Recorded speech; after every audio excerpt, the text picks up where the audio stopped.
Hi all, അസ്സലാമു അലൈക്കും. നമുക്ക് വളരെ ഈസി ആയിട്ട് ബ്രേക്ക്ഫാസ്റ്റിനും വൈകുന്നേരത്തെ ചായക്കൊക്കെ ഉണ്ടാക്കാൻ പറ്റിയ വളരെ ഈസി ആയിട്ട് ഉണ്ടാക്കിയെടുക്കാൻ പറ്റിയ അട അല്ലെങ്കിൽ സ്വീറ്റ് മോമോസ് ഇതിൻ്റെ റെസിപ്പി ആയിട്ടാണ് ഞാൻ വന്നിട്ടുള്ളത്. ഇതുണ്ടാക്കാൻ വേണ്ടിയിട്ട് ആദ്യം നമുക്കൊരു ചട്ടിയിൽ ആവശ്യത്തിന് വെള്ളം ഒഴിച്ചോട്ട് അത് നന്നായിട്ടും തിളച്ച് വരുന്ന സമയത്ത് നമുക്കിതിലേക്ക് ആവശ്യത്തിന് ഉപ്പും മഞ്ഞൾപ്പൊടി ആഡ് ചെയ്ത് കൊടുക്കാം. നമ്മൾ സാധാരണ പത്തിരിക്കൊക്കെ പൊടി വാട്ടും പോലെ ഒന്ന് വാട്ടിയെടുത്താൽ മതി. അതിന് വേണ്ടിയിട്ടാണ് കേട്ടോ അത് വെള്ളം ആദ്യം വെച്ച് കൊടുത്തത്. ഇതിലേക്ക് 1/2 ടീസ്പൂൺ മഞ്ഞൾപ്പൊടി കൂടി ആഡ് ചെയ്തെടുക്കുന്നുണ്ട്. നന്നായിട്ടും തിളച്ച് വരുന്ന സമയത്ത് ഇതിലേക്ക് ആവശ്യത്തിനുള്ള പൊടി ആഡ് ചെയ്ത് കൊടുക്കുക. ഞാൻ 2.5 കപ്പ് പൊടിയാണ് ആഡ് ചെയ്തെടുത്തത്. അതിനനുസരിച്ചുള്ള വെള്ളം ഒഴിച്ചു കൊടുത്തിട്ട് നമ്മൾ സാധാരണ പത്തിരിക്കൊക്കെ വാട്ടും പോലെ വാട്ടിയെടുക്കുക. പൊടി പക്ഷേ അധികം വേണ്ട ആവശ്യമില്ല.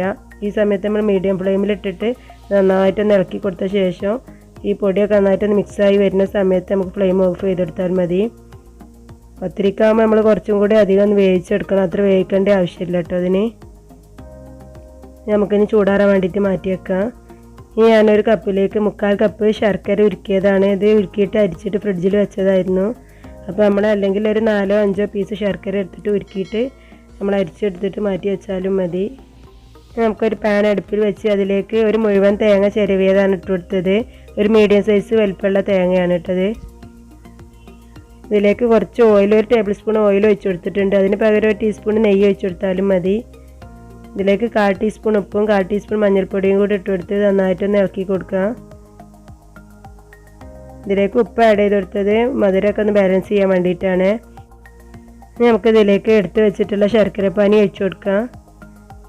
ശർക്കര നിങ്ങളുടെ മധുരത്തിനനുസരിച്ച് കൂട്ടുക കുറയ്ക്കുകയൊക്കെ ചെയ്യുക. അതിന് 1/4 കപ്പ് ശർക്കരപ്പാനിയാണ് ഒഴിച്ച് കൊടുത്തത്. ഇതിന് അത്യാവശ്യം നല്ല മധുരം വേണം, അപ്പോഴാണ് നല്ല ടേസ്റ്റ് ഉണ്ടാവുക.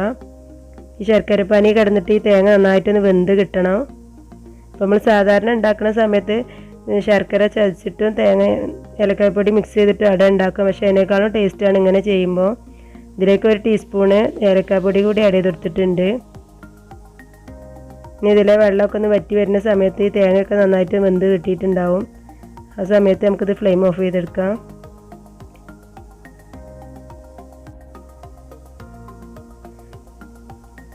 ഇപ്പോൾ ഈ ശർക്കരപ്പാനിയൊക്കെ നന്നായിട്ട് ഒന്ന് വറ്റി വരുന്നുണ്ട്. ഈ സമയം നമ്മൾ തേങ്ങയൊക്കെ നന്നായിട്ട് വെന്തിട്ടുണ്ടാവും. ഇനി നമുക്കൊന്ന് ഫ്ലെയിം ഓഫ് ചെയ്തെടുക്കാം. ഈ സമയം നമുക്കൊന്ന് ചൂടാറി വരുമ്പോൾ കുറച്ചുകൂടെ ഇതിലെ വെള്ളമൊക്കെ ഒന്ന് വറ്റിയിട്ടുണ്ടാവും. ഇനി നമുക്ക് ഈ പൊടി കുറച്ചൊന്ന് ചൂടാറിയിട്ടുണ്ടാവും. ആ സമയം ഈ പൊടി നന്നായിട്ടൊന്ന് വെള്ളം ചേർത്തിട്ടൊന്ന് കുഴച്ചെടുക്കാം. നല്ല സോഫ്റ്റായിട്ടൊന്ന് കുഴച്ചെടുക്കണേ. നല്ലോണം കുഴച്ചെടുത്തിട്ടുണ്ട്.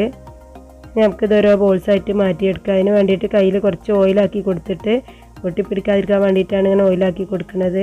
അതിന് ശേഷം ഇത് ഓരോ ബോൾസാക്കിയിട്ട് മാറ്റിയിട്ട് നമുക്കൊന്ന് പരത്തിയെടുക്കാം.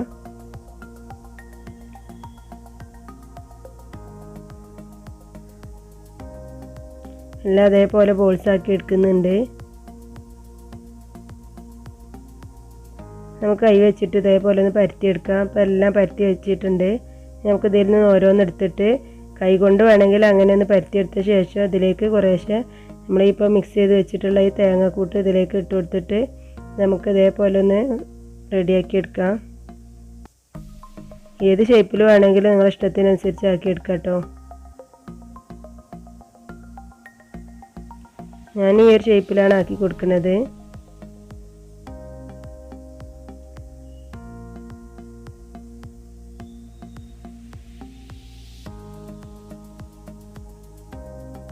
ഇതേപോലെ സെൻറ്റർ ഭാഗത്ത് കുറേശ്ശെ വെച്ച് കൊടുത്താൽ മതി. അധികം വെക്കേണ്ട ആവശ്യമില്ല. കാരണം ഇത് തേങ്ങ നല്ലവണ്ണം ശർക്കരയിൽ വെന്ത് വന്നതുകൊണ്ട് ഇതിപ്പോൾ നല്ല മധുരം ഉണ്ടാവും കേട്ടോ. അപ്പം അതിനനുസരിച്ച് കുറേശ്ശെ ആഡ് ചെയ്തെടുത്താൽ മതി. ഇതേപോലെയാണ് ഞാൻ ആക്കിയെടുത്തത്. ഇനി നമുക്ക് ഒരു പത്തിരി പ്രസ്സിൽ വെച്ചിട്ട് ഇതേപോലെ ഒന്ന് പത്തിരി പോലെ പരത്തിയെടുത്ത് ഇതേ ഒരു കുറച്ച് തിക്നെസ്സിൽ പരത്തിയെടുത്തിട്ട് ഇതിൻ്റെ സൈഡ് ഭാഗത്ത് ഇതേപോലെ ആക്കി കൊടുത്തിട്ട് നമുക്ക് ഈ മാവ് ഒന്ന് മടക്കി കൊടുത്ത ശേഷം മാവ് വെച്ച് കൊടുത്തിട്ട് ഇതേപോലെ പത്തിരി ഒന്ന് മടക്കി കൊടുത്ത ശേഷം സൈഡ് ഭാഗമൊക്കെ കൈകൊണ്ടൊന്ന് പ്രസ് ചെയ്ത് കൊടുത്തിട്ട് ഇതേപോലെ ഒന്ന് മടക്കി എടുക്കുന്നുണ്ട്. നമുക്ക് നമ്മളെ സാധാരണ അടയൊക്കെ ഉണ്ടാക്കുന്ന പോലെയാണ്. അപ്പോൾ നമ്മൾ ഇലയൊന്നും ഇല്ലാതെ ഉണ്ടാക്കിയെടുക്കുകയാണെങ്കിൽ ഈ രീതിയിൽ ഉണ്ടാക്കിയെടുത്താൽ മതി. ഒന്നും കൂടി ഇതേപോലെ തന്നെ ഒന്ന് കാണിച്ചു തരാം. ഇതേപോലെ കയ്യിൻ്റെ ഉൾഭാഗത്ത് വെച്ചിട്ട് ഇതേപോലെ ഒരു ബോൾസ് ആക്കി എടുത്താലും മതി.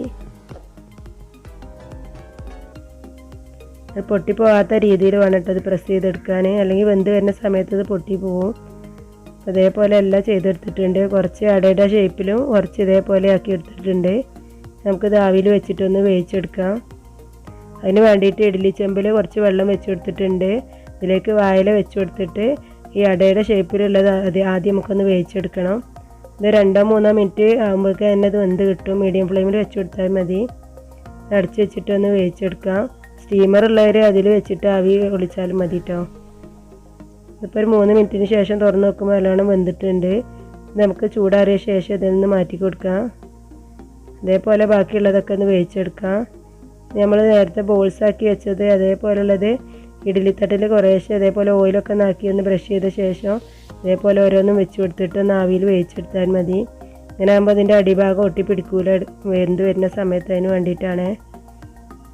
ഇനി അടച്ച് വെച്ചിട്ട് ഒരു മീഡിയം ഫ്ലെയിമിൽ ഒരു 3-4 മിനിറ്റ് ഒന്ന് വേവിച്ചെടുക്കാം. നമ്മൾ തൊട്ട് വെക്കുന്ന സമയത്ത് ഇത് ഒട്ടിപ്പിടിക്കൂല. അപ്പോൾ ഇത് നല്ലോണം വെന്ത് വന്നിട്ടുണ്ട്. നമുക്കിനി ചൂടാറിയ ശേഷം നമുക്ക് മാറ്റിയെടുക്കാം.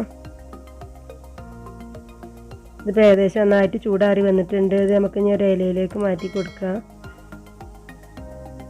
അങ്ങനെ ഈസിയും ടേസ്റ്റിയും ഹെൽത്തി ആയിട്ടുള്ള നമ്മുടെ സ്വീറ്റ് മോമോസ് ആൻഡ് സ്വീറ്റ് അട റെഡി ആയിട്ടുണ്ട്. അപ്പോൾ എല്ലാവരും ഈ രീതിയിലൊന്ന് തയ്യാറാക്കി നോക്കുക. നമ്മൾ സാധാരണ അട ഉണ്ടാക്കുമ്പോൾ നമ്മൾ തേങ്ങയൊക്കെ വേവിക്കാതെ ഉണ്ടാക്കുന്നതിനേക്കാളും കുറച്ചുകൂടി നല്ല ടേസ്റ്റാണ് ഇട്ടത്. നമുക്കൊന്ന് പൊട്ടിച്ച് നോക്കാം. അതിൻ്റെ ഉൾഭാഗമൊക്കെ നല്ല വെന്ത് നല്ല സോഫ്റ്റുമാണ്, നല്ല ടേസ്റ്റുമാണ് കേട്ടോ. അത്യാവശ്യം നല്ല മധുരം ഉള്ളതുകൊണ്ട് കഴിക്കാൻ നല്ല ടേസ്റ്റാണ്. അപ്പോൾ എല്ലാവരും ഈ രീതിയിലൊന്ന് തയ്യാറാക്കി നോക്കുക. നിങ്ങൾക്ക് ഇഷ്ടപ്പെട്ടാൽ ലൈക്ക് ചെയ്യാനും ഷെയർ ചെയ്യാനും സബ്സ്ക്രൈബ് ചെയ്യാത്തവർ സബ്സ്ക്രൈബ് ചെയ്യാനും ഒക്കെ ഒന്ന് മറക്കരുതേ. കുട്ടികൾക്കും വലിയവർക്കും ഒക്കെ തീർച്ചയായിട്ടും ഇത് ഇഷ്ടപ്പെടും. നമുക്ക് രാവിലെയും വൈകുന്നേരം ഒക്കെ എളുപ്പത്തിൽ തന്നെ ഉണ്ടാക്കിയെടുക്കാൻ പറ്റിയ ഒരു സ്വീറ്റ് റെസിപ്പിയാണിത്. ഞങ്ങളിത് രാവിലെയാണ് ഉണ്ടാക്കിയെടുത്തത്. അപ്പോൾ എല്ലാവരും ഇതേപോലെ ഒന്ന് ട്രൈ ചെയ്ത് നോക്കുക. ഇൻഷാ അല്ലാഹ് നല്ല റെസിപ്പീസുമായി നമുക്ക് വീണ്ടും കാണാം. Thanks for watching.